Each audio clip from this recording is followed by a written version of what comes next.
Like they used to call them back in the day. What they used to call them? The bad slaves. What did they call the bad slaves? What do you call? What's the term for a bad slave? Rebellious slave? I don't know. I'm gonna look that up. But basically, I would be a misbehaved slave, the one that needs to be whipped because I just will not conform spiritually and emotionally and mentally to Massa. Physically, yes, I have to go and clock in and serve Massa, because I need that income, I need that check. And the reason he is Massa is not because he's white necessarily, but because Massa falls into a certain description. Massa is that owner of a company or owner of something, and he employs or has it could be the state too.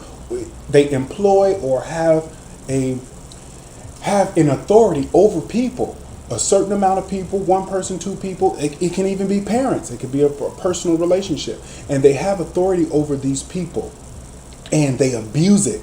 That's what makes you Massa. It's not that they have power. There's nothing wrong with having power, or having control, and being in a position of leadership. But if you don't use it justly and use your position justly, then you become a slave driver. You become a tyrant, okay? And a bully is what it is. And I don't comply very well with those types of authority figures, And so I don't think it's necessary to do that. I don't think it's necessary to be that type of leader to get the reaction you want to get out of your subordinates. So I believe that if you respect these people and pay them their worth, they'll return. They'll do their job. They will support you, and you can get rich, and they'll be happy with their fair share.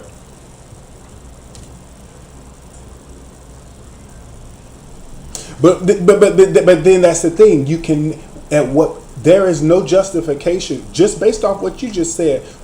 When is it okay to pay someone?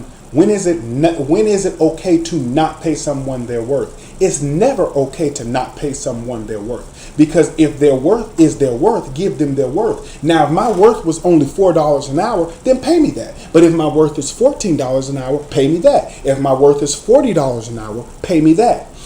So when you're not paying me my worth, then that's when you're stealing. And at some point, I have to say, I'm out of this relationship because this is a bad relationship.